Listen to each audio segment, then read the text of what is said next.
அந்த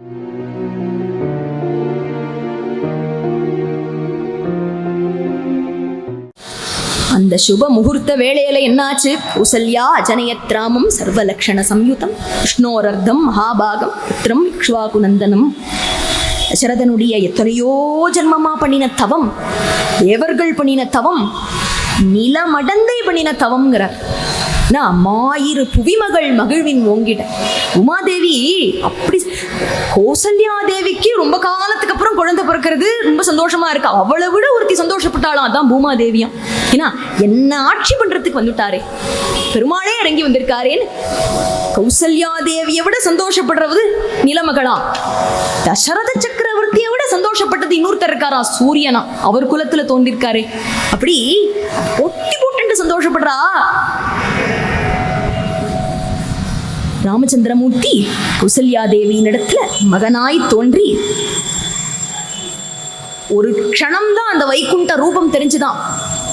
அடுத்த க்ஷணம் பார்த்தா இந்த அவதாரத்துல எப்படின்னா, ஒரு இடத்துல கூட அப்படி யாரும் சுலபமா தன்னை பகவான்னு புரிஞ்சுக்க முடியாதபடி, உணர முடியாதபடி அசாத்தியமா பிரமாதமா நடிப்பறே அவர். ஆத்மானம் மானுஷம் மன்னியனோ, மனுஷன் மனுஷன் சொல்லி எல்லாரையும் தன் மனுஷன் நம்ப வைக்கிறது தானே அவருடைய திட்டமே. அது அப்படியே மாத்தினா கிருஷ்ணாவதாரத்துல ஒரு கட்டத்திலையும் பகவான் காமிச்சாரு. இப்போ இந்த அவதாரத்தினுடைய சங்கல்பம் என்ன, காட்டப்படாதுன்னு வந்திருக்கார். அடுத்த க்ஷணம், ஒரு க்ஷணம் தெரிஞ்சது கௌசல்யாக்கு, அடுத்த கணமே அதை குழந்தைன்னு பார்த்தாலாம். தன் குழந்தை பிறந்திருக்கு, இத்தனை காலம் கழிச்சு பிறந்திருக்கான், ஆண்மகவுன்னு பார்த்தா கம்பர் சொன்னார், இது இவர் திறமை. இது இந்த மாதிரி வேஷம் போட்டு யாரையும் தன்னை பகவான் உணர விடாம பண்றது. ஆனா இவருடைய திறமை ஒரு பக்கம் இருக்கட்டும், நிமிஷத்துக்கு நிமிஷம் லீல பண்ணக்கூடிய இந்த பெருமாளை ஒரு 12 மாசம் பிடிச்சி வயத்துல வச்சுண்டாளே, அந்த கௌசல்யா தேவியினுடைய திறமையை என்னன்னு சொல்றது? கம்பர் வியந்து போற. என்ன சாதாரண விஷயமா அது? அவன் யாரு? ஒரு பகல் உலகெல்லாம், ஒரு பகல் உலகெல்லாம் உதரத்துள் உட்பொதிந்து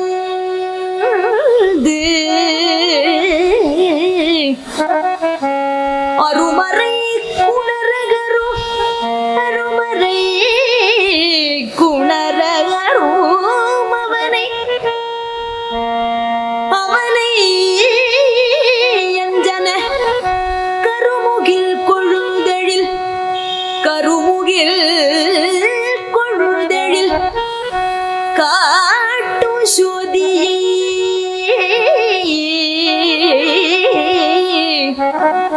திருவுரப்பயந்தனள், திருவுரப்பயந்தனள், திருவுரப்பயந்தனள் திருக்குள் கோசலை, திருவுரப்பயந்தனள் திருக்குள் கோசலை.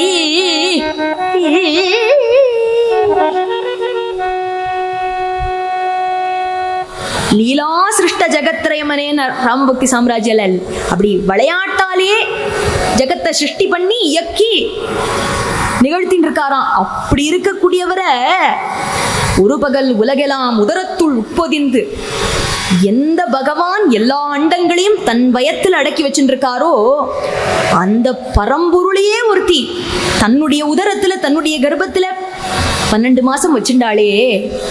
அதனால்தான் அருள் கொள்னு சொல்லியிருக்கலாம், அனுகிரகம் உடையவள், புகழ்கொள் சொல்லியிருக்கலாம். சுப்ரபாதம் ஆரம்பிக்கும் போதே கௌசல்யா நாமத்தோட தான் ஆரம்பிக்கும். கௌசல்யா சுப்ரஜா ராமான்னு தானே சொல்றோம். எத்தனை புகழ் அவளுக்கு, உலகமே புகழறது. புகழ்னு சொல்லல, திறம்னர். ஏன்னா அந்த திறமையை சொல்ல வேண்டாமா, அந்த கெப்பாசிட்டியை சொல்ல வேண்டாமா? அந்த இப்படி முடியுமா ஒருத்தரால? இந்த ஒரு பகல் உலகெல்லாம் உதரத்துள் உட்பொதிந்த ரொம்ப மனசுல வாங்கின்றது யாரு தெரியுமா? தியாகராஜ சுவாமி. அதை மனசுல வாங்கிட்டு, ஓஹோ உலக எல்லா பகுலோகங்களையும் உன்னுடைய வயத்துல தாரணம் பண்றியா, தரிக்கிறியா? பகுலோகங்களை தாரணம் பண்ற, அதெல்லாம் உனக்கு சௌரியமா இருக்கு. என்ன காப்பாத்துன்னு சொல்றது மட்டும்தான் உனக்கு கஷ்டமா இருக்கா? என்ன காப்பாத்து? உலகத்தை தரிக்கிறத விட உலகங்களை என்ன காப்பாத்துறது ஒரு பெரிய சிரமம் இல்லையா உனக்கு? அது ரொம்ப மனசுல வாங்கிட்டு ஒரு ஆவேசத்துலதான் ராகத்தை கூட எப்படி சூஸ் பண்ணியிருக்கார், பகுலோகங்களை தாரணம் பண்றவன்கிற அர்த்தத்துல பகுதாரி. என்ன அந்த கீர்த்தனத்தை கூட அந்த ராகத்தை கூட அத்தனை அழகா தேர்வு பண்ணி சொல்றார். உலகத்தெல்லாம் தாங்குற உனக்கு என்ன தாங்கிறது கஷ்டமா? ஸ்ரீ வாசுதேவ ஸ்ரீ வாசுதேவ அண்ட ஸ்ரீ வாசுதேவ அண்ட குக்ஷி நீர் சுகோலே நன்னு குக்ஷி நீர் சுகோலே நன்னு ரோவ ரகுராமா புவன முகனி போவ பரம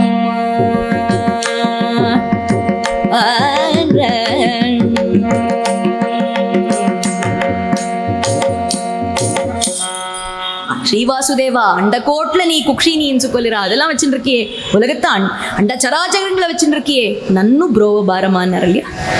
இந்த பாவத்துல தான் முதல்ல தோன்றின குழந்தைக்கு ரமிக்க வைக்கக்கூடியவன் மனசுங்கிறதுனால ராமனும், பெரிய ராஜ்ய பாரத்தை பரிக்கிறவன்கிறதுனால பரதனும், அடுத்ததா பிறந்த குழந்தை கைகேயினுடைய மகனுக்கு பரதனும், லக்ஷ்மி சம்பன்னனா இருக்கான்கிறதுனால லக்ஷ்மணனும், சுமித்ரையினுடைய மகனுக்கு 2 குழந்தைகள் இல்லையா சுமித்ரைக்கு, அந்த இன்னொரு குழந்தைக்கு நித்திய சத்ருக்களான புலன்களால ஏற்படக்கூடிய சஞ்சலங்களை அறவே ஒழித்தவன், வென்றெடுத்தவன். அந்த அர்த்தம் கேட்கும் போதே நமக்கு புரியற மாதிரி சத்ருக்னனும் 4 பேருக்கு நாமகரணம் பண்ணினா. இந்த ராமாவதாரத்துல மட்டும் குழந்தையா இருந்த காலத்தை ரொம்ப விஸ்தாரமா சொல்ல முடியாது, யாருமே சொல்லல, கம்பரும் சொல்லல, வால்மீகியும் சொல்லல.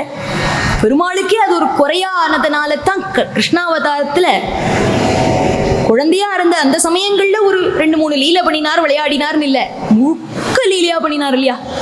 எல்லாமே விளையாட்டு தானே. ஒரு கால அளவு குழந்தையா இருக்கிற பருவத்தில் விளையாடினதோட நிறுத்தாம மகாபாரதம் வரையில், பகவத்கீதை அந்த யுத்த களம் குருக்ஷேத்திரம் வரையில் அந்த லீலையானது தொடர்ந்ததுன்னு பார்த்தோம்னா காரணம் என்ன? இங்க விளையாடாதது தான். இப்படி சொல்ல முடியாது. ராமன் விளையாடி தேவர்களுடைய படபடப்புனால வேக வேகமா காலம் கடந்து குழந்தை ராமனா இருந்தவன் அவளுடைய அந்த அவசர ராவண சம்ஹாரம்னு அவ படபடத்ததுனால அப்படி விளையாடிலாம் காலம் கழிச்சு கூட இருக்கிறவாளோ பிரஜைகளோ தசரதரோ அனுபவிக்கிறதுக்கு சந்தர்ப்பமே இருக்கலையா. இப்படி நிமிஷமா வருஷங்கள் ஓடி 5 வயசு ஆயிடுத்து. குருகுல வாசம் போனார், வசிஷ்டர் இடத்துல அனுப்பிக்கிறார். உள்ள குருகுல வாசத்துக்கு போகும்போது 5 வயசு, திரும்பி வரும்போது 12 வயசு ராமனுக்கு. இந்த பருவத்துல தான் தேவர்களுடைய அவசரத்தினால அவருக்கு விளையாட முடியாம போச்சு. அது சொல்றார், விளையாடுற பருவம்னா எது? 11-12 வயசு பருவம் தானே. 10 வயசுக்குள்ள விளையாட விட மாட்டா, வெளியிலலாம் போக விட மாட்டா. 10 வயசு கூட ஆகலேம்பா. அப்புறமா ரொம்ப படிக்கிறதுக்கு நிறையா வந்துடும். 15-16 வயசுல படிப்பு வந்துடும். அந்த 12 வயசு தானே விளையாடுற வயசு. அந்த பருவத்தை இவ அனுபவிக்கணும்னு நினைச்சுட்டு இருக்கும்போது பங்கு போட வந்தவர் மாதிரி ஒருத்தர் வந்தாராம். தசரதர் பார்க்கணும்னு நினைச்சுட்டு இருக்கார். பிரஜைகள் எல்லாம் அந்த நாட்டுல ஒரு தண்ணி கஷ்டம் வந்தா கூட அவ சகிச்சுப்பா. ராமன் இல்லாம வாழால இருக்க முடியாது. நீரினும் உவப்பது ராமனை நற்கம்பர். அப்படி இருக்கிறதே அந்த விளையாடுற பருவத்தை அந்த 12 வயசு அனுபவிக்கணும்னு நினைச்சுட்டு இருக்கிறதே, ராமன் விளையாடும் பருவம் தன்னில் யாரும் முகேத்திடும் ராமன் விளையாடும் பருவம் கண்டு யாரும் முகேத்திடும் ராமன் விளையாடும் பருவம் கண்டு யாரும் முகேத்திடும் அந்த சமயத்திலே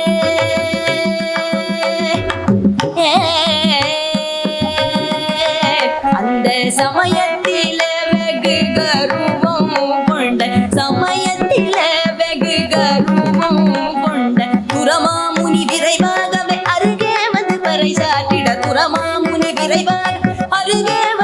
சாத்திட கூற்றுவன் போலொரு சொல்லையே, கூற்றுவன் போலொரு சொல்லையே, சொல்ல கிட்டி வந்தார் பெரும் தொல்லையே, சொல்ல கிட்டி வந்தார் பெரும் தொல்லையே. கால்கைகள் நோகாமல்,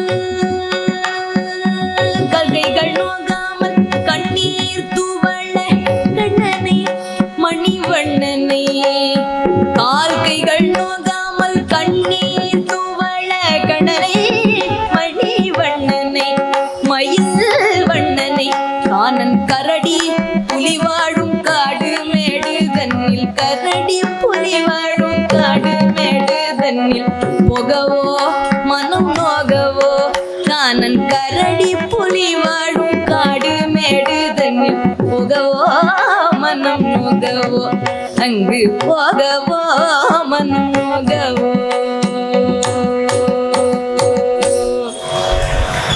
ராமன் விளையாடுற பருவத்துல பார்த்துட்டு இருக்கிறதே விறுவிறுவிறுவிறுன்னு விஸ்வாமித்திர மகரிஷி தசரதருடைய அந்த அரண்மனை வாசல்ல வந்து நிற்கிறார். ஸ்லோகம் படிக்கும் போதே அந்த படபடப்பு தெரியும். அவன் அந்த காவல்காரெல்லாம் பயந்து அரண்டு நிற்கிறாளாம். வேகமா வந்தார். சீக்கிரமாக்கியாத மாம் பிராப்தம் கௌஷிகம் காத்தின சுத்தம் ஸ்லோகம் வருது. இப்படி போய் சீக்கிரமா, இவரே இப்பதான் வந்திருக்காரு, அது சீக்கிரமா போய் சொல்லணுமா, மாம் பிராப்தம் நான் வந்திருக்கேன். சில பேர் ஃபோன் பண்ணுவா, ஹலோ யார் யார் பேசுறதுன்னு கேட்டா நான் பேசுறேன், நான் தான் பேசுறேன். பேர் சொன்னா தேவையில்ல, நான் பேசுறேன்னா யாருன்னு எடுத்துக்கிறது நமக்கு. யார் பேசுறேன்னு தெரியலையேன்னா சொல்றேனே நான் தான் பேசுறேன். கேட்கறவாளுக்கு எப்படி இருக்கும்? நமக்கும் 2-3 தடவை கேட்கறது கஷ்டமா இருக்கும். என்ன இத்தனை தடவை சொல்றேனே தெரியலையா உங்களுக்கு? அதுக்குள்ள மறந்து போயிட்டானா யாரோ வேண்டியவாளா இருந்தா நமக்கு சமாதானப்படுத்துறதுக்குள்ள கஷ்டமா இருக்கும். இப்படி சில பேர் பேசுறது உண்டு. மாம் பிராப்தம் அதே மாதிரி ரொம்பவா அப்படி 2-3 தடவை பண்ணிட்டானா அந்த நான் பேசுறேன்னு சொல்றவா யாரு நம்மளே கண்டுபிடிச்சிருவோம் இல்லையா? இவர் அடிக்கடி வருவார் விஸ்வாமித்திரர், இப்படிதான் பேசுவார். மாம் பிராப்தம் உள்ள போய் இந்த கௌஷிகர் குஷவம்சத்துல வந்தவர், காதிங்கிற மகாராஜாவுடைய புள்ள. எப்படி சொல்றார்? அதாவது மகரிஷின்னு நினைக்க வேண்டாம், காவல்காரன், நானும் ராஜவம்சத்துல வந்தவன்னு காதின சுத்தம்னு சொல்லி தன்னை அறிமுகப்படுத்துறார். அதை போய் உள்ள இந்த மாம் பிராப்தம் சொன்னோன்னே கண்டுபிடிச்சிட்டாராம் தசரதர். இவராத்தான் இருக்கும், விஸ்வாமித்திரரா தான் இருக்கும். ஓடி வந்தார், விரைந்து ஓடி வந்தார். அமிர்தம் கிடைச்சா மாதிரி இருக்கு. ரொம்ப காலம் மழை இல்லாம கஷ்டப்படுறவாளுக்கு மழை பெஞ்சதுன்னா எப்படி இருக்கும்? அதை விட ஒண்ணு சொன்னார். ரொம்ப காலமா புத்திரன் இல்லேன்னு கவலைப்பட்டு இருக்கிறவருக்கு அவரையே சொல்லிக்கிறார். மனைவியின் இடத்துல ஒரு சத்புத்திரன் தோன்றினான்னா, ஒரு மகன் தோன்றினா, ஒரு குழந்தை பிறந்ததுன்னா எத்தனை சந்தோஷமா இருக்கு. அத்தனை சந்தோஷமா இருக்கு எனக்கு நீங்க பெரியவா வந்தது. உத்தரவிடணும் என்ன வேணும்னு கேட்கறதே உன் பெருமை தெரிஞ்சுதான் நான் வந்திருக்கேன். விஸ்வாமித்திரர் சொல்றார், தசரதா ரொம்ப நான் யக்ஞ யாகாதிகள் பண்ணும்போது சாபம் கொடுக்கறது இல்லை. சாபம் கொடுத்தா என்னுடைய தப்போ பலம் குறைஞ்சுட்டே வருது. முன்னாடி சபிச்சுட்டு இருந்தேன், ரம்பையை சபிச்சிருக்கார், மேனகையை சபிச்சிருக்கார், நிறைய பேருக்கு சாபம் கொடுத்து என் தவம் எல்லாம் அதுலயே கரைஞ்சு போறது. இப்போ சமீபத்துல நான் யாரையும் சபிக்கிறது இல்லைன்னு என்னுடைய சங்கல்பத்தை தெரிஞ்சுண்டு ராட்சசர்கள் ரொம்ப கஷ்டப்படுத்துறான். என்னுடைய யஜ்ஞ யாகாதிகள் நடக்க விடாம ரத்தம் மாம்சம் எல்லாம் கொண்டு வந்து போடுறதும், சித்திரவதை பண்றதும், கொடுமைப்படுத்துறதும், அதெல்லாம் அவளுக்கு ரொம்ப பரிகாசமா தமாஷா இருக்கு. எனக்கா யாகம் பண்ணணுமே, நான் நினைச்சபடி என்னுடைய வேள்வி நடக்கணுமேன்னு கவலையா இருக்கு. ரொம்ப இடையூறு பண்றா, ரொம்ப இடைஞ்சல் பண்றா. இந்த அரக்கர்களை ஒழிச்சு என்னுடைய யாகம் நான் எப்படி நினைக்கிறவனோ அப்படி நடக்கிறதுக்கு உன்னுடைய உதவி தேவைப்படுறது. அதுக்கு தான் உன்னை பார்க்க வந்திருக்கேன். அப்படியா, கட்டளை இடுங்கோ, என்ன பண்ணணும்னு. ஒன்றும் இல்லைப்பா, உன் உத்தரவோட உன் அனுமதியோட உன்னை விட உயர்ந்த ஒரு வீரனை அழிச்சுட்டு போலாம்னு வந்திருக்கேன். யாரை சொல்றார் அவர்? தசரதருக்கு புரியல. என்ன வர சொன்னா நான் வந்துடுவேன், அது என்ன என்னை விட ஒரு உயர்ந்த வீரன் என்ன அனுமதியோட? யாரை சொல்றேன்? தேவர்கள் யாரையாவது சொல்றேன் இல்லையே, தேவர்களே இவர்கிட்ட தான் வருவாளாம். இந்த சம்பராசுர யுத்தம் எல்லாம் நடக்கும்போது தேவேந்திரனே தசரதருடைய உதவி தான் வந்து கேட்பார். தேவர்களா? இங்கே உலகத்துல இங்க பக்கத்துல இருக்கிற நாட்டுல ஏதாவது ராஜாவா? நான் ஏதாவது பேசணுமா? இல்ல இல்லைன்னார். யாரு? என்னை விட உயர்ந்தவன். உயர்ந்தவன் அவருக்கு தோணித்தான். வசிஷ்டரை கேட்கிறீங்களா? வசிஷ்டர் அனுப்பணுமா? வசிஷ்டரை நான் ஏன் கேட்க போறேன்? அவர் மகரிஷி என்ன பண்ண போறாரு யுத்தத்துல வந்து? அவர் ஒரு தாடி, நான் ஒரு தாடி, 2 தாடி வாதாடி என்ன பண்ண போறோம்? வசிஷ்டரை ஏன் கேட்க போறேன்? உனக்கு புரியலையா? ஸ்வபுத்திரம் ராஜசார்தூல ராமம் சத்ய பராக்கிரமோ ஸ்வபுத்திரம் ராஜசார்தூல ராமம் சத்ய பராக்கிரமோ காகபக்ஷதரோ शूरं ज्येष्ठं मे तुमर्हसि ज्येष्ठं मे तुमर्हसि. யாரை கேட்டேன் தெரியுமா? நான் உன் குழந்தைய தான் கேட்டேன். எப்பவுமே வெளியில யாரையாவது காமிச்சு இவர் உங்களை விட ரொம்ப உயர்ந்தவர்னா நமக்கு பொறாம, கோபம் வரும், அசூய வரும். அவர் என்னை விட ஒசத்தின்னு விட்டாளேன். ஒருத்தர்கிட்ட அவர் குழந்தையே காட்டி உங்களை விட இவர் உயர்ந்தவர்னு சொன்னா, உங்களை விட திறமைசாலி, உங்களை விட புத்திசாலி, உங்களை விட குணவான்னு சொன்னா யாருக்கும் அசூய வராது, சந்தோஷம் தான் வரும். அவ வளர்ப்பன்னா சொல்றா. அப்படி உங்களை விட உயர்ந்தவன்னு சொன்னது நான் யாரை சொன்னேன்? உங்க குழந்தைய தான் சொன்னேன். ஏற்கனவே நாழி யாருது? சீதா கல்யாணம்லாம் நடக்கணும், இல்லை விஸ்வாமித்திரர் தான் அங்கே அழிச்சுன்னு போறார். தாமதம் பண்ணாத தசரதா, குழந்தைய அனுப்பி வைக்கிறியா? ராமனை அழிச்சுன்னு போறேன். அழகா சொன்னார், கரிய செம்மல்னார் கம்பர். எல்லாரும் ராமனையும் பரதனையும் ஒரே கலர்ல வரைவா, அப்படி கிடையாது. பரதன் மரகத நிறம், லக்ஷ்மணன் பொன் நிறம், சத்ருக்னன் பால் நிறம். கருப்பா இருக்கிற குழந்தை கரிய செம்மல்னார். அவனை தான் எனக்கு வேணும். தாமதம் நீ செய்யாதே தசரதா, தாமதம் நீ செய்யாதே தசரதேந்திரா இப்போதே, தாமதம் நீ செய்யாதே தசரதேந்திரா இப்போதே, ராமனை கருவாயே ஜகத் ரக்ஷக நதனை தருவாயே. தடகை பாவி தவிர்த்தன வேள்வி, அடகை பாவி தவிர்த்தன வேள்வி, பிழை வராமல் காத்தால் பிழைக்கும் என்னாவி, பிழை வராமல் காத்தால் பிழைக்கும் என்னாவி. ராமனை ராமனை ராமனை ராமனை ராமனை தருவாயே ஜகத் ரக்ஷக நதனை தருவாயே.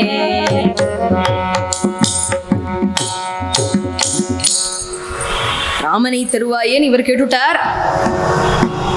கேட்டு கரிய செம்மல்னு அவரைத்தான் சொன்னார், ராமனைத்தான் சொன்னார். இது கேட்டோன்னு தசரதர் முகம் கருத்து போயிடுதான். அப்படி கண்ணெல்லாம் இருட்டுறது, தலை சுத்துறது, அப்படியே சீட்டுல இருந்தபடி அப்படியே உட்கார்ந்துட்டார்.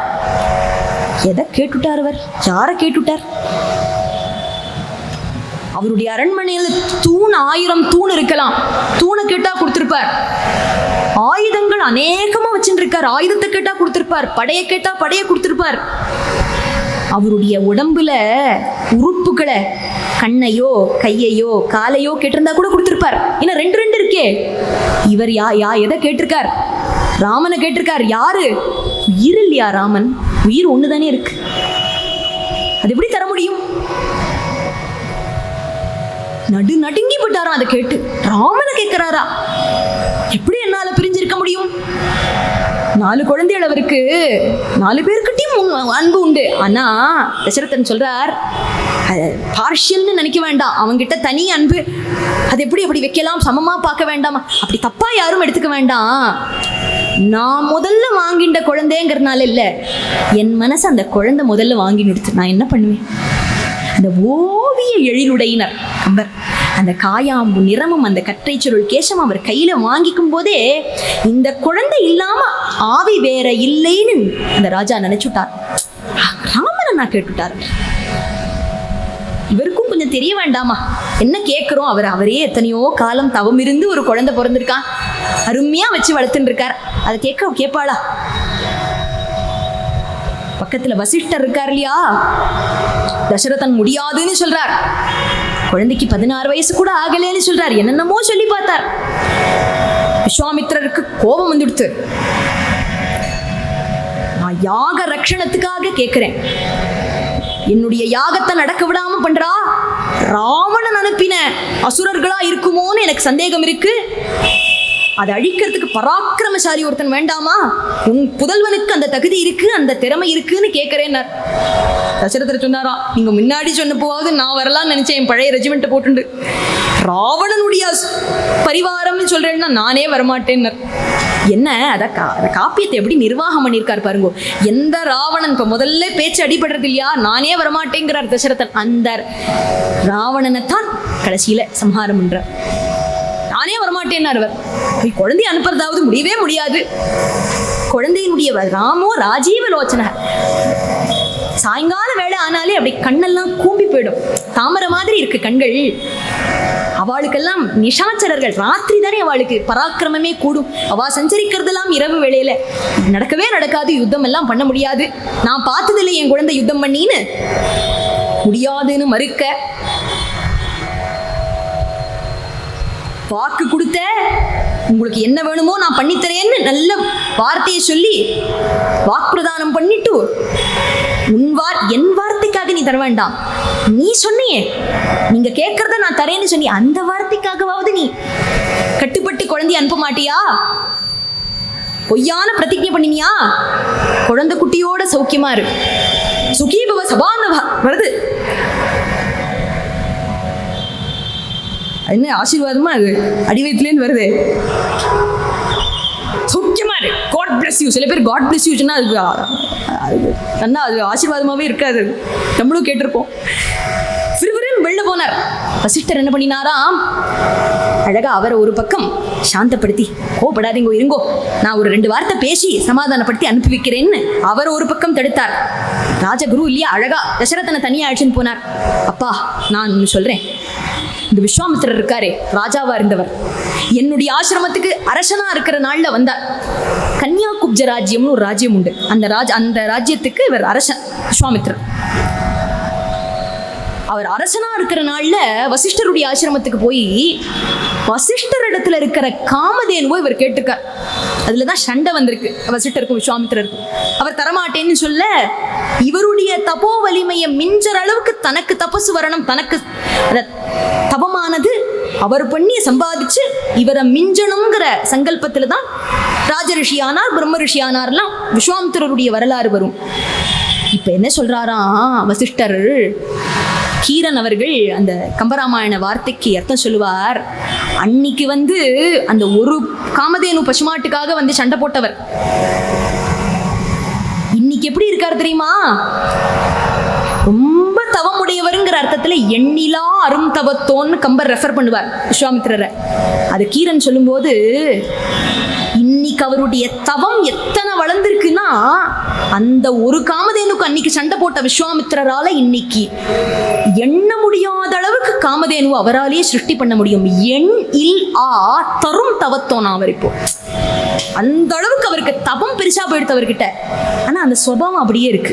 சில பேர் மாறவே மாட்டான், எத்தனையோ வருஷம் ஆயிடுச்சு அப்படியே இருக்கார் சார் அவர். கோபமும் பிடிவாதமும் நம்மளே நிறைய சொல்லுவோம், அந்த மாதிரி அப்படியே இருக்கார். அன்னைக்கு இப்படிதான், என்னடா ஒருத்தர் வீட்டுக்கு வந்திருக்கோம், அந்த காமதேனு வச்சுட்டு இருக்காருன்னா அவர் வச்சுக்கிட்டமே உடனே அது வேணும்னு நினைப்பார். அது மாதிரி எதை கேட்கிறோம் அது அவளுக்கு எவ்வளவு முக்கியம், இது எதையுமே பார்க்காம அதே மாதிரிதான் இப்ப குழந்தைய கேட்கிறார் இல்லையா. அதான் நான் சொல்றேன், தசரதா அவர் சுபாவம் அதெல்லாம் அப்படியே தான் இருக்கும், மாற்ற முடியாது. ஆனா அவர்கிட்ட தவம் ரொம்ப பெருசா இருக்கு. உன் குழந்தைய அவர் அழிச்சுட்டு போனார்னா நிச்சயமா மகத்தான வெற்றிகள் சேரும், குவியும். குழந்தைக்கு இது நல்ல அனுபவமா இருக்கும், அனுப்பி வைன்னு சொல்ல குருநாதருடைய வாக்குப்படி ராமனையும் லக்ஷ்மணனையும் அனுப்பி வைக்கிறார். குழந்தைகள் 2 பேரும் போராடலாம். விஸ்வாமித்திர மகர்ஷியை பின்தொடர்ந்து ராமலக்ஷ்மணால் தொடர்ந்து போனா நேர எங்க அழிச்சுன்னு போனார், இங்க கோசல தேசத்திலேருந்து பக்கத்துல இருக்கிற அங்க தேசத்துக்குள்ள நுழைஞ்சா, அங்க நல்லா இருந்துட்டு இருக்கிற இடத்துல திடீர்னு ஒரு பாலைவனம் தெரிஞ்சது. பாலைவனம் இங்க எப்படி வந்ததுன்னு ராமன் கேட்கிறார். இது நல்ல நிலமா இருந்ததுதான், பாலைவனமா மாறினதுக்கு காரணம் தாடகைங்கிற யக்ஷினி அவளுடைய குழந்தைகளோட இங்க இருக்கா. யக்ஷினி 1000 யானை பலம் உடையவள். யக்ஷினின்னு சொல்லி பலமுடையவள்னு சொன்னோன்னா ராமர் கேட்டாராம், யக்ஷாளுக்கு பலமே கிடையாது, ஏன் வசிட்டர்கிட்ட காலக்ஷேபம் கேட்டவர் இல்லையா? உடனே ஒத்துக்கல. எப்படி யக்ஷாளுக்கு சக்தியே கிடையாதேனார். இல்ல, யக்ஷினி தான், நான் சொன்னது கரெக்ட் தான், பலமுடையவள்ங்கிறது உண்மைதான். ஆனா அது பிரம்மதேவருடைய வரத்தினால 1000 யானை பலம் உடையவள் உன் பொண்ணுன்னு தாடகையினுடைய அப்பாக்கு அவர் வரம் கொடுத்திருக்கார். முனிவருடைய சாபத்தினால அப்புறமா அவ தான் அரக்கியா மாறினா. இப்ப ரொம்ப இங்க இருக்கிற எந்த உயிரினத்தையும் விட்டு வைக்காம எல்லாம் அவளுக்கு ஆகாரம்னு நினைச்சுட்டு அவளும் அவளுடைய குழந்தைகளும் இங்க எல்லா சர்வ ஜீவராசிகளுக்கும் அபாயகரமா, யாரை பத்தியும் எந்த உயிரினத்தை பத்தியும் கவலைப்படாம தனக்கு வேணும், தனக்கு உணவு, தன் சௌரியம் முக்கியம்னு தினமும் அநேக மனுஜுలు దీనికి ஆகாரம் பண்ணிட்டு இருக்காவோ. இவளைத்தான் அழிக்கிறதுக்கு நான் சொன்னேனே, இந்த தாடகை அழிக்கிறதுக்கு தான் உன்னை அழிச்சுன்னு வந்திருக்கேன்னு சொல்லிட்டே இருக்கிறதே என்ன ஆச்சரியம். ஒரு மலை பறந்து வரா மாதிரி தாடகை வந்தாளாங்க. ஆறாது என்னுடைய காட்டுக்குள்ள வந்திருக்கிறது, உன்னை உயிரோட விட போறதில்லை, நீ கிளம்ப போறதில்லை, தெற்கு அனுப்பிட போறேன்னு ஒரு நல்ல வார்த்தை பழக்கம் இருந்தாதானே வரும். பெரிசா ஒரு கர்ஜனை பண்ணிட்டு சத்தம் போட்டு தாடகம் தான், ராமா எடுவில்லைங்கிறார் அவர். இவ விட்டு வைக்காத அவளை. மொள்ளமா ராமன் சொன்னாரா, பெண்வதை புரியலாகாது. முதல்ல அம்பு எடுத்து விட சொல்றேன். ஒரு பொண்ணு எப்படினா, புலி வருது நம்மளை நோக்கி பாஞ்சு ஓடி வருது, ஆண் புலியா பெண் புலியான்னு பார்த்தா ஷூட் பண்ணுவா கேட்கிறார் அவர். எவ்வளோ பெரிய ஆபத்தை பத்தி நான் பேசிட்டு இருக்கேன், தாடக வந்துட்டா, சொல்லிட்டே இருக்கிறதே வந்துட்டா. நீ இப்போ உடனே அஸ்திரத்தை எடுத்து விடணும். பெண்வதையெல்லாம் நீ நினைக்கப்படாது. மகாவிஷ்ணுவும் தேவேந்திரனுமே பெண்வதை பண்ணியிருக்கா. லோகத்துக்கு ரொம்ப அபாயகரமா இருந்த பெண்களை அவளே வதம் பண்ணியிருக்கா. அவளுக்கெல்லாம் எந்த ஒரு பெருமைக்கு எந்த குறவும் வரலையே. நான் சொல்றத கேளு, இவளை பெண்ணு நினைக்காத. தீதென்றுள்ளவை யாவையும் செய்து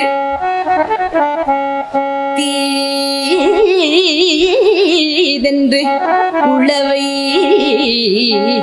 யாவையும் செய்து போது என்று உண்டிலை, போது என்று உண்டிலை, போது என்று உண்டிலை, இத்தனையே குறை யாதென்று எண்ணுவது இக்கொடியவளை, யாது என்று எண்ணுவது இக்கொடியவளை, யாது என்று எண்ணுவது, யாது என்று, யாது என்று எண்ணுவது, யாது என்று எண்ணுவது, யாது என்று எண்ணுவது இக்கொடியவளை மாதென்று, மாதென்று, மாதென்று எண்ணுவதோ, மாதென்று எண்ணுவதோ மணிப்பூனினா.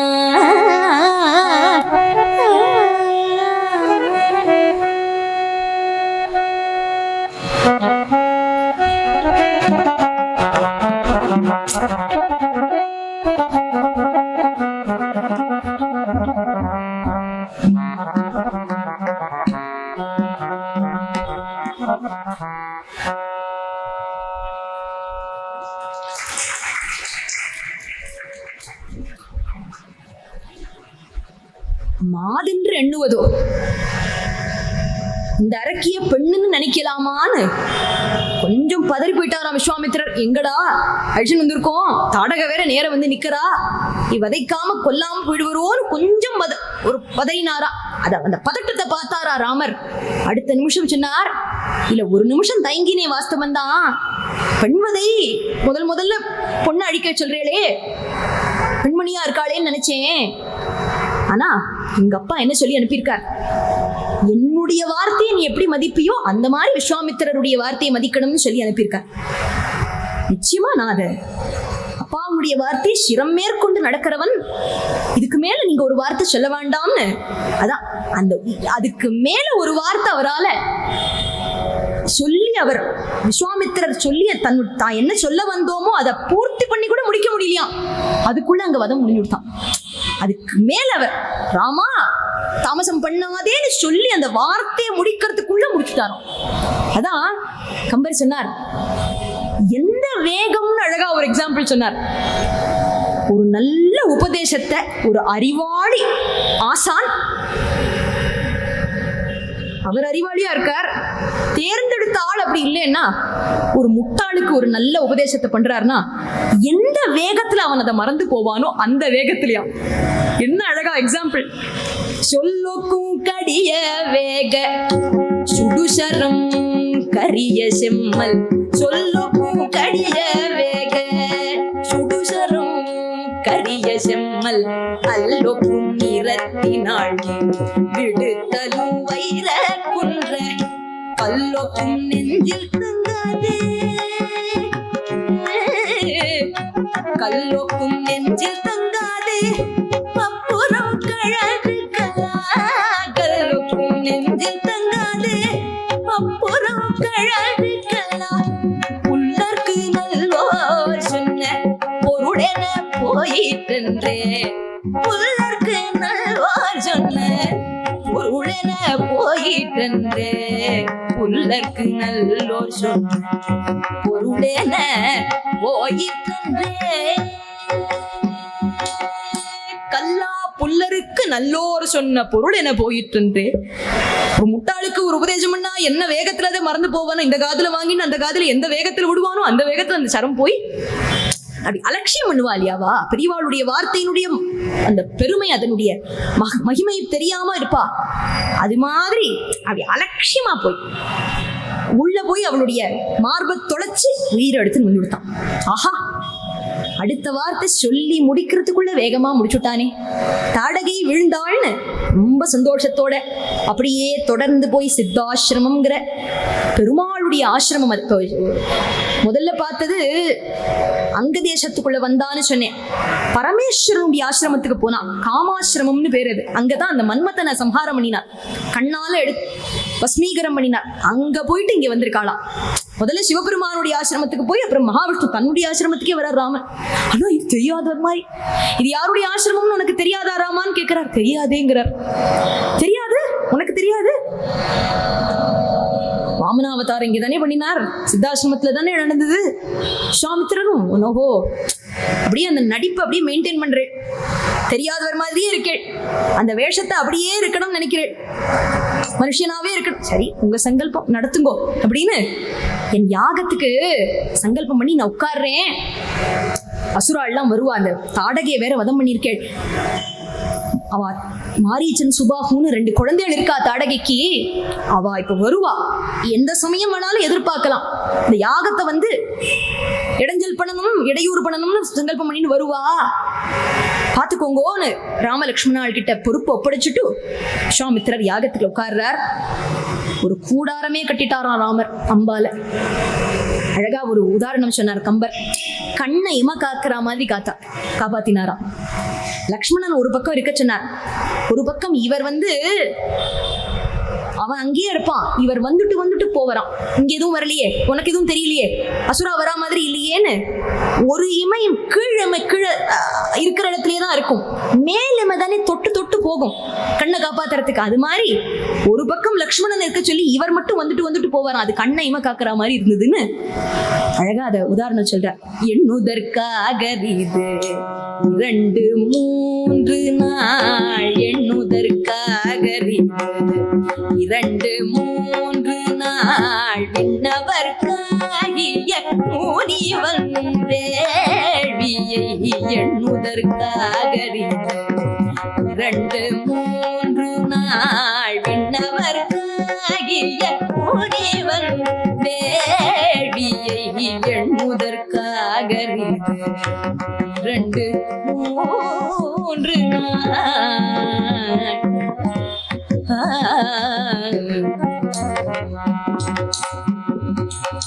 மண்ணினை காக்கின்ற மன்னன் மைந்தர்கள், மண்ணினை காக்கின்ற மைந்தர்கள்,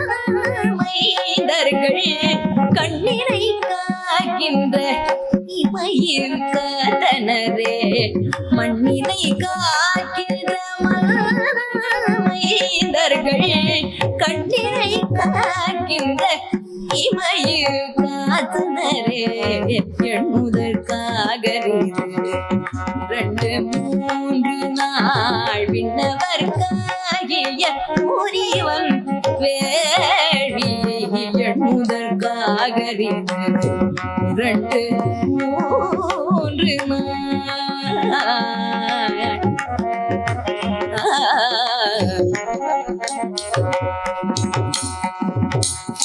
அப்படி 6 நாள் இவா காப்பாத்திண்டு யாரும் வராம தடுத்து நிறுத்திட்டா. 6வது நாள் தான் அவ வந்தா. அந்த அசுரர்கள் மாரீச்சன் சுபாகு ஒரு வாளிய போட்டார்.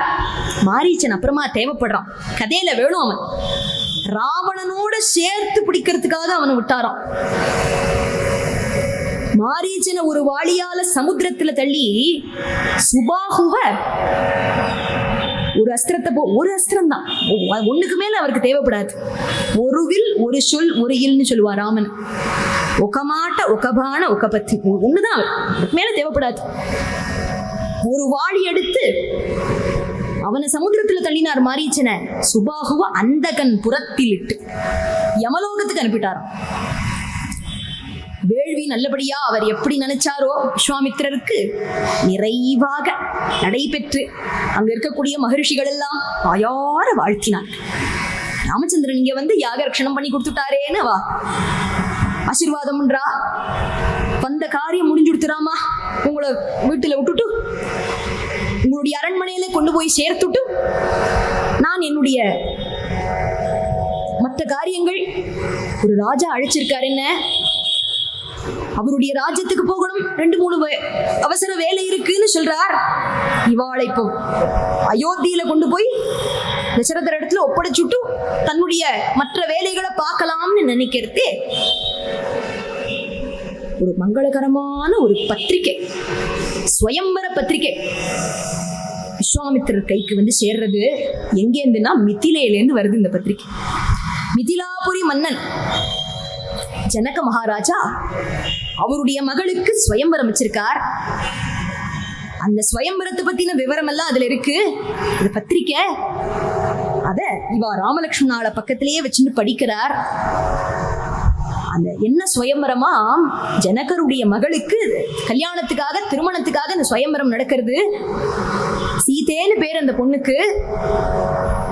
அந்த பத்திரிகையிலேயே ஒரு சிவதனுச பத்தின விவரம் இருக்கு, படம் எல்லாம் போட்டிருக்கா.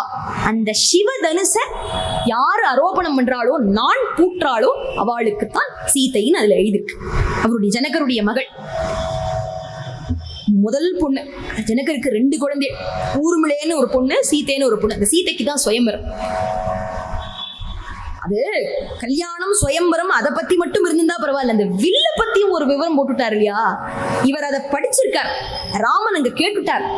வில்ல பத்தி சொன்னோன்னா அதை பார்க்கணும். ரொம்ப அவளுக்கு பிடிச்சதை பத்தி சொன்னா நமக்கு ஒரு ஆர்வம் தானே, போகணும் பார்க்கணும்னு தோணும் இல்லையா. வில்ல பத்தி சொன்னோம்னா வீரராமனுக்கு நாங்களும் உங்களோட வருவோமே, அந்த தனுசை பார்த்துட்டு வரும். ஸ்வயம்பரம் அட்டன் பண்ணணும்னு இல்லை, அங்க போனோம்னு இல்லை, வில்ல பார்க்கறதுக்கு வருவோம்னு மகரிஷியோடு தொடர்ந்து இவாளும் அயோத்தி போல இப்போ அவளை விட்டுட்டு அங்க போனோம்னு நினைச்சார். இப்போ நேர அயோத்தி போகாம மிதிலைக்கே போகலாம்னு மிதிலாபுரியை நோக்கி வா நடக்கிறா. அவருக்கும் கரும்பு தின்ன கூலியா. விஸ்வாமித்திரருக்கு ராமரோட இன்னும் நிறைய, அவருக்கு எத்தனை பேசணும், எத்தனை கதை சொல்லணும், நிறைய கதை பேசிண்டே வராவா பாலகண்டத்துல. அதெல்லாம் பேசணும்னு இருக்கு. பகவானுடைய வாயிலே அது திருவாயிலே வந்துடுத்தே, உங்களோட வரேன்னு சொல்றார். சந்தோஷமா அழைச்சிட்டு போறார். மிதிலா நகரத்தை நோக்கி நடக்கிறதே ஒரு அமைதியான ஒரு ஆசிரமம் கண்ணில் தெரிஞ்சது. அங்க யாருமே இல்லை. மனுஷன் நடமாட்டமே இல்லை, மகர்ஷிகளும் இல்லை, மனுஷாலும் யாருமே இல்லைங்க. உள்ள நுழைஞ்சார் விஸ்வாமித்திரர். அங்க ஒரு காரியமாக வேண்டிய நிகிரகத்தை பார்த்தோம், தாடகைய வதம் பண்ணதை பார்த்தோம், மாரீச்ச சுபாகுவதத்தை பார்த்தோம். அனுகிரகமான ஒரு சம்பவமும் நடந்ததே பாலகாண்டத்தில். உள்ள நுழைஞ்சார் விஸ்வாமித்திரர். இவாளும் பின்னாடியே போனா, மகர்ஷி போறாரேன்னு இவாளும் போனா. அங்க ஒரு பெண்ணே உட்கார்ந்து இருக்கிற மாதிரி, கீழே அமர்ந்து இருக்கிற மாதிரி இருக்கு. ஆனா அது கல்லு. பார்க்கறது ஒரு பெண் அமர்ந்து இருக்கிற மாதிரி இருக்கு. அது கிட்ட போனார். ராமா, இவர் ரிஷி பத்னி சாபத்தினால் இப்படி கல்லா இருக்கா, உன்னுடைய பாதம் பட்டுதுன்னா அவளுடைய சாபம் விலகும்னு சொன்னாராம். வேண்டின்டார் ராமன் இடத்துல. ராமாயண ரகசியம்னு ஒரு கிரந்தம் இருக்கு. இது சொல்றது ராமன் கால பதிக்கலையாம். மகர்ஷே, நான் பிரம்மச்சாரி, அவளோ கல்யாணமான ரிஷி பத்னின்னு சொல்றேன், கல்யாணமான ஸ்திரீ, அது கால் மேல படுறது அது சாக்கியமா இருக்காது, சரியா இருக்காதுன்னு சொல்ல நான் சாபம்னு சொல்றேன், விமோச்சனம் கிடைக்கும்னு சொல்றேன். இப்ப போய் இப்படி முறை பார்க்கலாமான்னு இவர் பேசிண்டே இருக்கிறதே, ராமனும் இவரும் சம்வாதம் நடந்துட்டு இருக்கு, பேசிண்டே இருக்கிறதே அவள் எழுந்துட்டாளாம். கல்லா இருந்தவள் பெண்ணா எப்படின்னா அதுக்கு சொல்றார், ராமனுடைய பாதத்துல இருக்கிற அந்த தூசி இருக்கு இல்லையா, பாத தூளி, அங்க காத்து வேகமா அடிச்சதுல அந்த கல்லு மேல மோதித்தான். கடற்றுகள் கதுவன்னு வருது கம்பராமாயணம். அந்த பாத தூளி பட்டுதான். அதனால்தான் தியாகராஜ சுவாமி பார்த்தார், ராமா உன் கிருப்பை வேண்டாண்டா, உன் பாதத்தினுடைய கிருப்பையே போரும்னா. ஸ்ரீராம பாதமா நீ கிருப சாலுனே, ஸ்ரீராம பாதமா நீ கிருப சாலுனே, ஸ்ரீராம பாதமா நீ கிருப சாலுனே, சீதா ஸ்ரீராம பாதமானி கிருப சாலுனே, சீதானி ஸ்ரீராம பதமா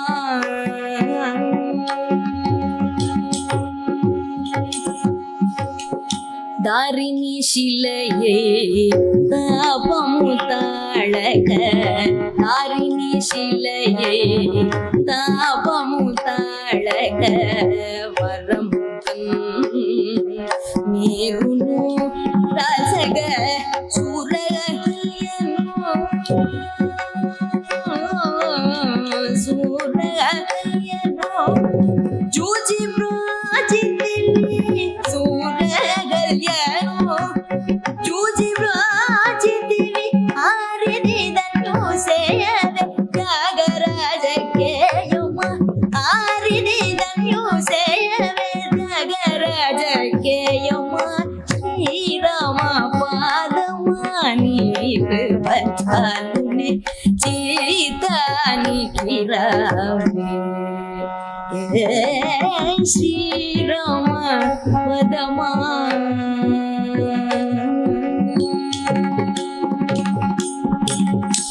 உன் பாதமே போரும், நீ கிருபச்சா, பாதத்தினுடைய கிருப போரும். ஏன்னா பகவானுக்கு ஆராய்ச்சி பண்ற மனம் உண்டாம். கீவாஜா அவர்கள் சொல்லுவார், மற்ற எந்த அங்கத்தை எடுத்திருந்தாலும் ஒரு வித்தியாசம் இருக்கும். முருகனுடைய கை பார்த்தா வேல் வச்சுட்டு இருப்பார், கண்ணனுடைய கையில பார்த்தா குழல் இருக்கும், ராமர் வில்லு வச்சுட்டு போய் எந்த அங்கத்தை எடுத்தினாலும் வித்தியாசம் இருக்கும். பெருமாளுடைய கண் மாதிரி இருக்காது, முருகனுடைய கண் வித்தியாசம் இருக்கும். திருப்பதி பெருமாளுக்கும் வரதராஜருக்குமே வித்தியாசம் இருக்கும். எல்லாம் மற்ற எந்த அங்கத்தை எடுத்திருந்தாலும் வித்தியாசம் இருக்கும். ஒரு அங்கத்துக்கு மட்டும் எந்த வித்தியாசமுமே கிடையாது, அதுனா திருவடி. அதுக்கு வித்தியாசம் கிடையாது, வித்தியாசம் பார்க்கிற குணமும் கிடையாது. அடிய பிடிச்சவா யாரா இருந்தாலும் அதை தூக்கி விட்டுடும். அதனால்தானே அடிய பிடிச்சவானா அடியார்னு சொல்றா. அந்த அடியார் எப்படி இருந்தாலும் அந்த பாகுபாடே பார்க்காம, தாரதமியமே பார்க்காம அத்தனை பேரையும் கரை சேர்க்கக்கூடிய அந்த தாள் ராமச்சந்திரமூர்த்தியினுடைய பாதத்தினுடைய மகிமையினால் அந்த பெண் இப்ப சொல்றார், அவர் அறிமுகப்படுத்துறார். அப்படி அந்த சாபமா அந்த கல்லா இருக்கும் போது சொல்லாம இப்ப சொன்னாரா, எழுந்ததுக்கு அப்புறம் சொல்றார். அகல்யைன்னு பேரு, கௌதம மகர்ஷியினுடைய மனைவி. இந்திரனுடைய ஒரு அவன் செய்த ஒரு தகாத ஒரு காரியத்தினால இந்திர ராமச்சந்திரனுக்கு சாபம் கிடைச்சது, அகல்யைக்கும் சாபம் கிடைச்சது.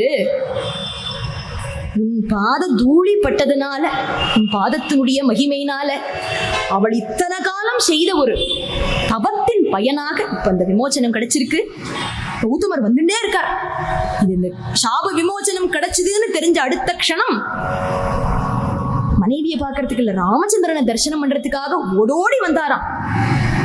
5-10 நிமிஷம் இவ அங்க பேசி நிக்கிறதுக்குள்ள கௌதமர் வந்துட்டார். இது ரொம்ப அழகான ஒரு காட்சி. இது அகல்யைக்கு சாப விமோச்சனம் கொடுத்திருக்கார். ராமர் பாதத்தினால அவளுக்கு விமோச்சனம் கிடைச்சது. நியாயமா பார்த்தா யார் யார் காலில் விழணும்? ராமனுடைய பாதத்துல அகல்ய விழணுமா இல்லையா? என்ன நடந்துதான்? கௌதமரையும் அகல்யையும் நிக்க வச்சு ராமன் விழுந்தானா. விஸ்வாமித்திரர் கண் கலங்கிடுச்சு. என் காலை பிடிச்சேன்னா, என் அடிய பிடிச்சேன்னா உங்களுக்கு வேண்டியதை தந்து காப்பாத்துறேன்னு சொல்ற தெய்வங்கள் இருக்கிறதே, காப்பாத்தவும் காப்பாத்தி அந்த சாபத்தையும் போக்கி உதாரணம் பண்ணவும் பண்ணி காலையும் விழுற தெய்வம் உண்டா? ராமா, நீ ஆட்சி பண்றேன்னா யாருக்காவது ஏதாவது குறை வருமா? என்னைக்காவது ஏதாவது ஒரு கஷ்டம் வருமா அந்த பிரஜைகளுக்கு உன்னுடைய ராஜ்ய பரிபாலனத்துல? இவ்வண்ணம் நிகழ்ந்த வண்ணம் இனி இந்த உலகுக்கெல்லாம், வண்ணம் நிகழ்ந்த வண்ணம் இனி இந்த உலகுக்கெல்லாம், வண்ணம் உருவதுண்டோ வண்ணம் நிகழ்ந்த வண்ணம் இனி இந்த உலகுக்கெல்லாம், வண்ணம் உருவதுண்டோ மை வண்ணத்தரக்கி போரு மழை வண்ண தண்ணலே, மை வண்ணத்தரக்கி போரு மழை வண்ண தண்ணலே, கை வண்ணம் அங்கு கண்டேன் கால் வண்ணம் இங்கு கண்டேன், கை வண்ணம் அங்கு கண்டேன் கால் வண்ணம் இங்கு கண்டேன், வண்ணம் நிகழ்ந்த வண்ணம்.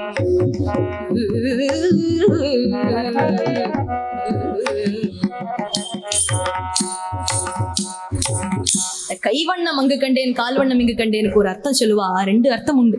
ஒண்ணு சாதாரண அர்த்தம், கை என்ன பண்ணித்துன்னு தாடகவதத்துல பார்த்தேன், கால் என்ன பண்ணும்னு இங்க பார்த்தேன்னு. 2 அர்த்தம். இதை தாண்டி சாதாரண அர்த்தம் ஒண்ணு, விசேஷ அர்த்தம் என்ன சொல்லுவா? மத்த தெய்வங்கள் எல்லாம் கையால அனுகிரகமும் காலான நிகிரகமும் பண்ணுவா. சிவபெருமான் கூட காலால காலசம்ஹாரம் பண்ணினார், நிகிரகம் தான் காலால பண்ணுவா, கையால அனுகிரகம் பண்ணுவா. ராமா, நீ அப்படியே மாத்தி பண்ணிருக்க, கையால நிகிரகமும் காலால அனுகிரகமும் பண்ணிட்டியே, கைவண்ணம் அங்கு கண்டேன் கால்வண்ணம் இங்கு கண்டேன். இது ஒரு அர்த்தம். இன்னொன்னு, உன்னுடைய ராமாயணம் கதையில எத்தனையோ பேருக்கு உன் பாதத்தை பற்றினவாளுக்கெல்லாம் அனுகிரகம் பண்ண போற. உன்னுடைய வாழ்க்கையை 4 பாகமா பிரிச்சா அந்த முதல் 1/4 பங்கு தானே இந்த பாலகாண்டம். அதுல தானே அவர் வர விஸ்வாமித்திரர் சொன்னாரா, நீ எத்தனையோ பேருக்கு அனுகிரகம் பண்ண போற ராமா, அதுல 1/4 தான் எனக்கு பார்க்க கிடைக்கிறது, கால்வண்ணம் இங்கு கண்டேன். அப்படி கௌதமரும் அகல்யையும் வாழ்த்துறா. கல்யாண ராமனா இருன்னு சொல்றா. அதுக்குதான் அடிச்சுன்னு போயிட்டு இருக்கேன், நாடி இல்ல, நான் சமயம் ஆகிறது, நான் மிதிலைக்கு போய் கல்யாணம் நடக்கணும்னு கண்ணால ஜாட பண்ணினார். கல்யாணத்துக்கு நாங்களும் வந்து விடுறோம் நாவா, விறுவிறுவிறுன்னு மிதிலைக்கு வேக வேகமா அடிச்சுன்னு வரார். ஸ்வயம்பரம் நாடியார் அங்க நடக்க போறது. அழிச்சுன்னு உள்ள வரார். மிதிலா நகர வீதிகளில் பிரஜைகள் எல்லாம் ஆச்சரியமா பார்க்கிறார் ராமனுடைய அழக. யாருடைய ஸ்வயம்பரம்? மிதிலாபுரியினுடைய மன்னன் ஜனகர் ஒரு சமயம் வேள்வி செய்யறதுக்கு பூமியை சீர் செய்ய விடும்போது ஒரு பெட்டியிலிருந்து ஒரு பெண் மகவு கிடைத்தார். அந்த குழந்தைதான் அன்னைக்கு சொன்னேனே, பிராட்டி 6 வருஷம் கழிச்சு நான் மிதிலையில கிடைக்கிறேன் ஜனகருக்குன்னு சொன்னாலே, அந்த பிராட்டி தான் இங்க வந்திருக்கா. சீதா பிராட்டியாக திருமகளே தோன்ற தன் மகளாக வளர்த்தாராம். சீதேன்னு நாமகரணம் பண்ணினார். ஜானகி, மைத்திலி, வைதேகி எல்லாம் இந்த பெண் மகவனுடைய பேர்தான். ஊர்மிளேர் அப்புறமா அவருக்கு ஒரு மகள் தோன்றினாள். இந்த சீதைக்கு தான் ஸ்வயம்பரம். எந்த சீதைக்காக ஸ்வயம்பரம்னு சொன்னேனோ அந்த சீத்தை அங்க வந்து நிக்கிறாளாம். எங்க? தன்னுடைய கன்னிமாடத்துல. ராமச்சந்திரமூர்த்தி உள்ள வரார். விஸ்வாமித்திரர் முன்னாடி போயிட்டார். லக்ஷ்மணன் அவருக்கு அடுத்ததா வேகமா போறார். இவர் கொஞ்சம் நிதானமா வந்துட்டு இருந்தாராம். அப்படியே நிதானமா நடந்து வரும்போது மேல கண் போயிடுத்து. அங்க உப்பரிகையில அந்த கன்னிமாடத்துல சீதா பிராட்டி நின்று இருக்கா. வைகுண்டத்துல பிரிஞ்சவா அன்னைக்கு அங்க நான் கிளம்புறேன்னு பெருமாள் கிளம்பினப்போ அப்ப பார்த்துட்டு பிரிஞ்சவா இங்க திருப்பி பார்த்திருக்காளாம். இந்த காட்சியை நம்மளால வர்ணிக்க முடியுமா? நம்மளால நான் இல்ல, கம்பரே சொன்னார், பேசவும் வேண்டுமோன்னு சொல்ல முடியுமா வார்த்தையால? ராமச்சந்திரமூர்த்தியினுடைய அழக பார்த்து சீதா பிராட்டி மனமுருகரா? ராமச்சந்திரனும் பிராட்டியினுடைய அழக பார்த்ததான் அழகா ஒண்ணு சொன்னார் கம்பர். ராமனை பார்க்கறதுக்கு 1000 கண்ணு வேணும், ஒரு தரம் பார்க்கறதுக்கு 1000 கண் வேணும். சீதா பிராட்டி ஒவ்வொரு தரம் பார்க்கறதுக்கு 1000 கண் வேணுமா? கொம்பினை காணும் தோறும் அத்தனை அழகு. அப்படி தன்னை மறந்து பிராட்டி என்ன பார்க்கிறார்? கண் அங்க அண்ணலும் நோக்கினார் அவரும் நோக்கினார். இந்த இடத்துல தான் கம்பராமாயணத்துல வரும். அப்படி யார் இந்த பேரழகி? இப்படி இது வரைக்கும் நான் அப்படி பார்த்தது இல்லையே இந்த கன்னிமாடத்துல, மிதிலையில, இந்த வீதியில இப்படி பாக்குறேனே. காருலாவும் சீருலாவும் மிதிலையில் காருலாவும் சீருலாவும் மிதிலையில் யாரோ என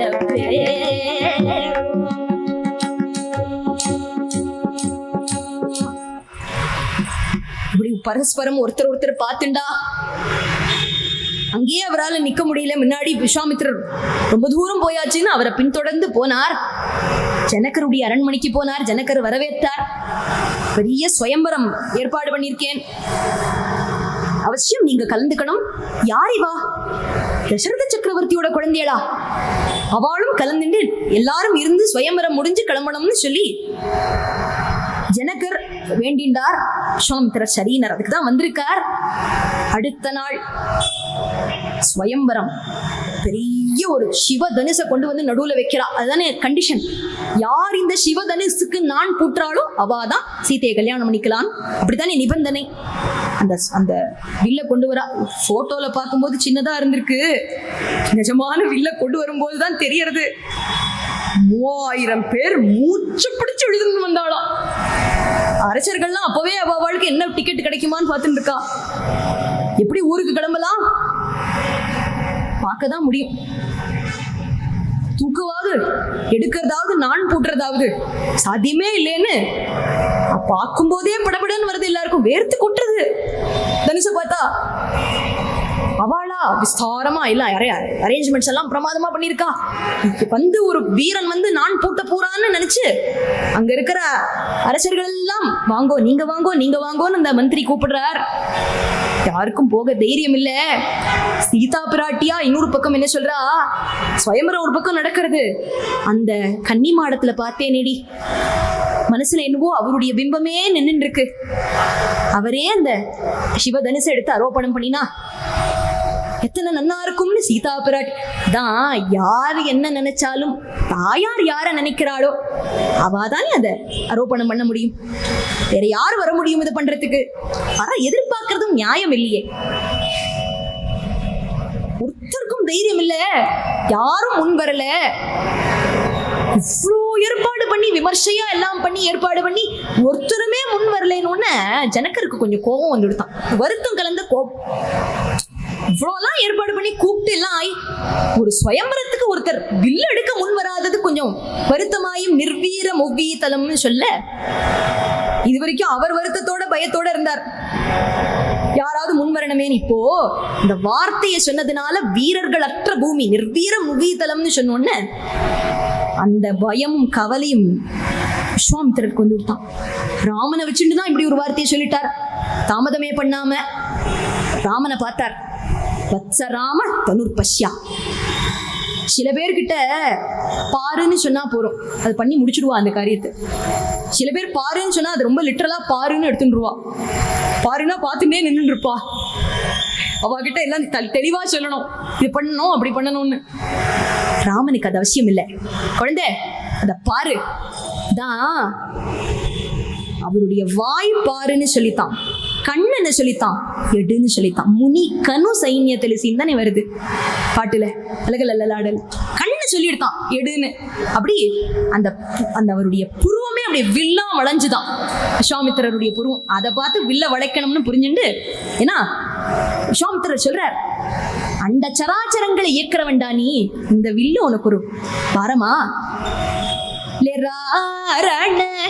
భీమాని విపుడు మరారి చాపముద్రం సూటకు మరారి చాపముద్రం సూటకు రామ చాపముద్ర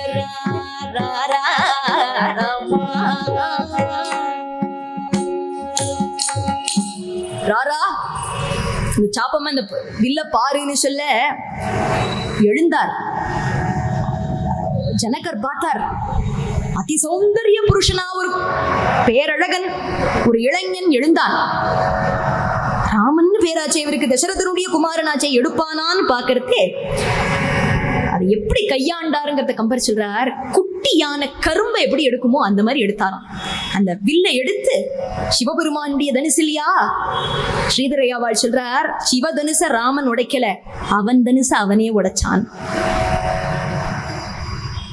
ஆரோபணம் பண்றதுக்கு எடுத்தார், அது உடஞ்சு கொடுத்து ராமனுடைய சக்திக்கு முன்னாடி இந்த வில்லால தாக்கு பிடிக்க முடியல. சிவதனுச பங்கம் பண்ணினாரா? அவன் தனுசு இல்லையா அது. சிவபெருமானும் ராமனும் வெவ்வேறேன்னு நினைக்கலாமா? அவன் தனுசு அவனே உடைச்சான். அதை எடுத்து ஆரோபணம் பண்ணும்போது ரெண்டாம் முடிஞ்சுடுத்துன்னு சொல்லி எடுத்தது கண்டார் இற்றது கேட்டார்னார் கம்பர். எடுத்துதான் பார்க்க முடிஞ்சுதான். அடுத்த நிமிஷம் பார்த்தா அந்த தனுசு ரெண்டாம் முடிஞ்சுடுத்து. வில்ல உடைக்கல, ஜனகர் சொன்ன சொல்ல உடைச்சார் ராமன். இல்லையா உடைச்சார். அது உடைஞ்சதுக்கு காரணம் என்ன? அப்படி வீரன் இல்லாத பூமின்னு சொன்னார் இல்லையா, பூமாதேவி பெருமாளுடைய பத்தினி. பூமியில வீரன் இல்லைன்னு பூமியை பழிச்சு சொன்னா தாங்க முடியுமா பெருமாளால? அந்த சொல்ல உடைச்சார். பரம சந்தோஷம் ஜனக மகாராஜாவுக்கு. மாலையோட சீத்தை அனுப்பினார். மாலையை போடுன்னு சொன்னார். பிராட்டிக்கு மனசுல இருந்தது இல்லையா, நான் பார்த்த அந்த கன்னி மாடத்துல பார்த்த அந்த பேரழகன் அந்த இளைஞனே அந்த தனுசு ஆரோபணம் பண்ணணும்னு அவன் நினைச்சா மாதிரியா அதே ராமன் தான்.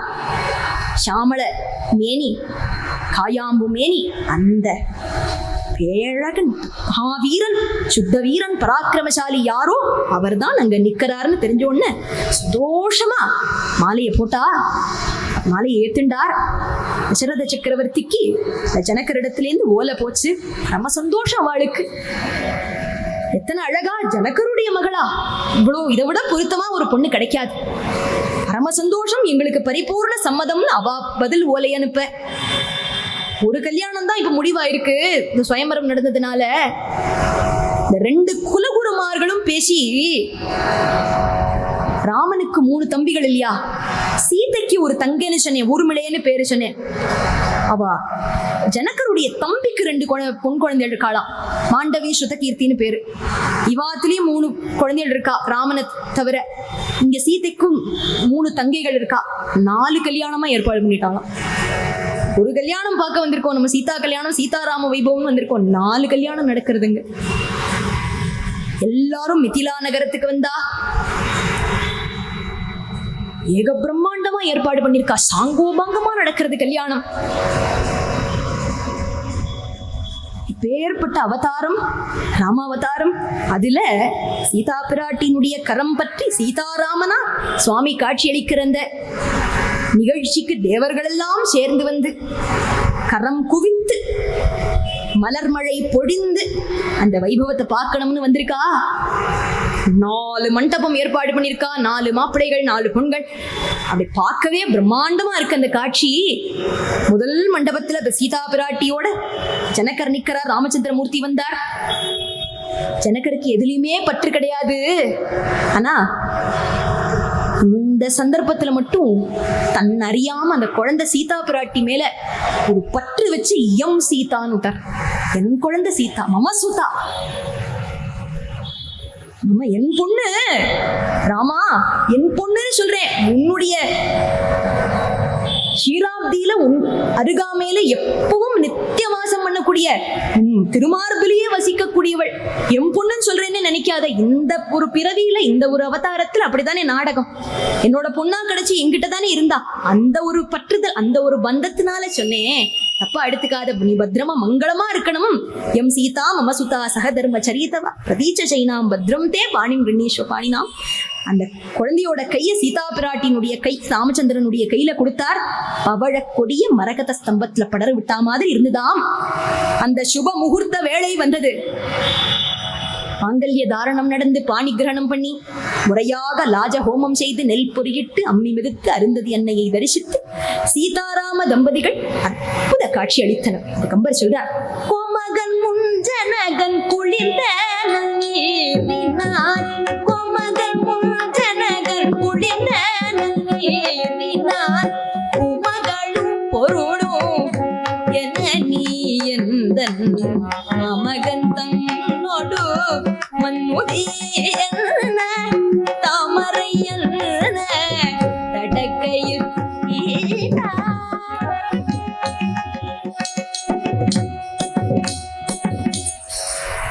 ஒரே ஒரு வித்தியாசம் சொல்லுவார் சீதைக்கும் ராமருக்கும். சரணாகதி பண்ணினவாளை மட்டும்தான் ராமர் காப்பாத்துவாராம். சரணாகத கோப்தாரம். இங்க எப்படின்னா, சரணாகதி பண்றையோ பண்ணலையோ எல்லாரையும் என் குழந்தைன்னு பாவிச்சு பிரணிபாத பிரசாதிக்காமனர் சீதாராம ஸ்தோத்திரத்தில். குழந்தைன்னு தனக்கு பிறந்துட்டாலே, பூமியில ஒரு உயிர் ஜனிச்சுட்டாலே அவளை அந்த காப்பாத்தி கரை சேர்க்க வேண்டியது, பெருமாளுடைய கிருபைக்கு பாத்திரமாக்க வேண்டியது என் பொறுப்புன்னு தாயார் எடுத்துக்கிறாளாம். அதனால்தான் எல்லாத்துலயும் மேட்சா இருக்கார் பெருமாள். இந்த கண்ணுல இருக்கிற கருணையில மட்டும் பெருமாளால மேட்ச் பண்ண முடியலையா தாயார். நாச்சியார் விழி விழிக்க முடியாதுன்னு விட்டார் இல்லையா அபராசர பட்டர். அப்படி அத்தனை கருணையோட சீதா காந்தனாக சுவாமி இருக்கார். பிராட்டியினுடைய கரம் பற்றிருக்கார். அதனால இல்லையோ அந்த ராவண சம்ஹாரம் இருந்து தேவர்களுக்கு ஜீவனம் கிடைச்சது. அதனால்தான் ராம வைபவம் ராமாயணம்னு சொல்ல முடியாது, சீதாராம வைபவம் ராமாயணம். கல்யாணம்னு சொன்னேன், 4 கல்யாணமும் ஒரே சமயத்துல நடக்கிறது. ஏக பிரம்மாண்டமா நடந்து 4 மணமக்களும் தசரதருடைய குடும்பத்தோட மிதிலேலேருந்து அயோத்திக்கு புறப்படுறா. அதோட பாலகாண்டம் பூர்த்தியாருது. கல்யாணம்னு சொன்னா கல்யாணத்தை கச்சேரி முக்கியம் இல்லையா? இந்த கல்யாணத்திலே ஒரு கச்சேரி இருந்துதான். தியாகராஜ சுவாமி அட்டன் பண்ணியிருக்கார். சொல்றார், யாரு பாடினா அந்த கச்சேரிய சொன்னா நீங்க ரொம்ப ஆச்சரியப்படுவேன். ஆஞ்சநேயர் பாடினாராம். ஆஞ்சநேயர் ஆஞ்சநேயர் இங்க வரவே மாட்டாரு கிருஷ்ணகிதா காண்டத்துல. அங்கதானே அவர் வருவார். இங்க எப்படி வந்தாருன்னா, தியாகராஜ சுவாமி சொல்றார், ஆஞ்சநேயர் தான் ரொம்ப முக்கியமான கதாபாத்திரம் ராமாயணத்துல. அவர் இல்லாம இவாளுக்கு எப்படி இந்த கல்யாணத்துல கச்சேரி எப்படி நடந்திருக்கும்? இது நம்ம ஆங்கள்ல அம்மா அப்பாவோட கல்யாண ஆல்பத்தை பார்த்து குழந்தைகள் வந்து நான் இல்லையே அந்த ஆல்பத்துலன்னு சொல்லி வருத்தப்படும், அழும்.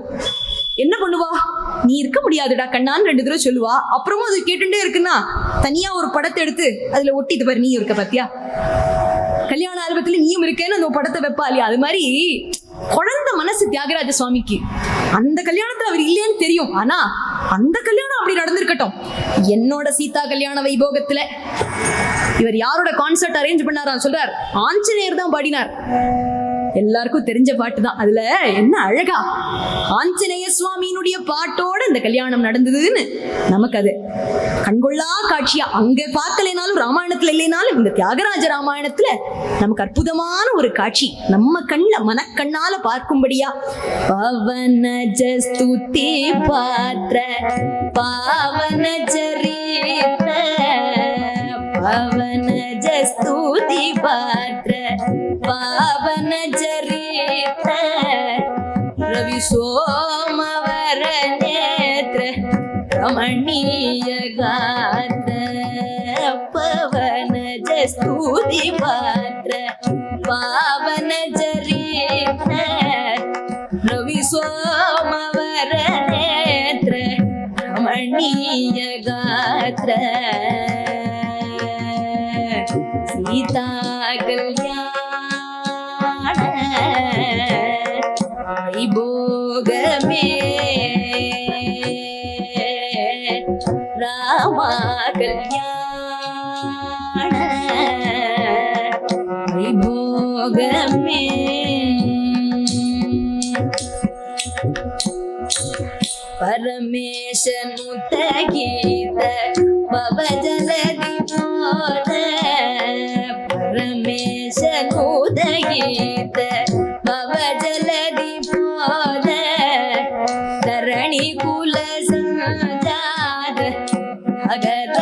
ராஜனுத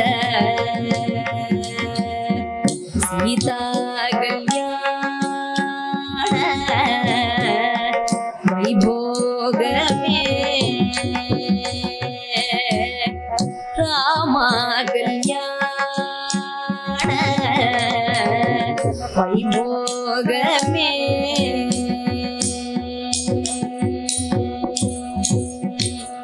ಪವನಜ ಸ್ತುತಿ ಪಾತ್ರನ್ ಒಂದಿಡುತ್ತೆ. பவனஜனான ஆஞ்சநேய சுவாமி பாட இந்த கல்யாணம் நடந்ததுன்னு சொல்றார். என்னைக்கோ நடந்த கல்யாணம் திரேதாயுகத்துல நடந்ததுன்னு நம்மளால நினைக்க முடியாது. ஒரு தடவையும் இந்த சரித்திரத்தை படிக்கும் போதும் நம்ம மனக்கண்கள்ல ராமச்சந்திரமூர்த்தி இன்னைக்கு நித்திய கல்யாண மூர்த்தியா இருக்கிறவர் நமக்காக இன்னொரு முறை சீதா பிராட்டியை வணந்து கொண்டு கல்யாண கோலத்துல காட்சி அளிக்கிறார். ததேவரம்யம் உச்சிரம் நவம் நவம். ஒரு நாளும் நமக்கு அந்த படிக்கும்போது நேத்திக்கு படிச்ச ராமாயணம் இன்னைக்கு தோன்றது இல்லை, நாளைக்கு படிக்கும்போது நேத்திக்கு படிச்சோம்னு திகட்டுறது இல்லை. திகட்டாத இன்பமா இருக்கு இல்லையா அந்த ராமாயணத்தை. அதுல பாலகாண்டம்ங்கிற பகுதியை இன்னைக்கு எடுத்துட்டு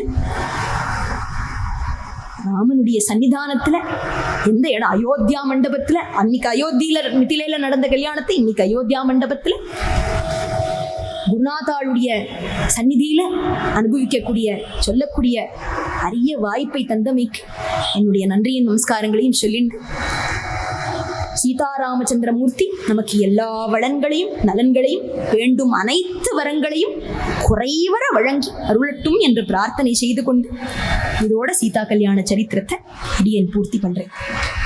ஜானகி காந்த ஸ்மரணம் ஜெய ஜெய ராம ராம.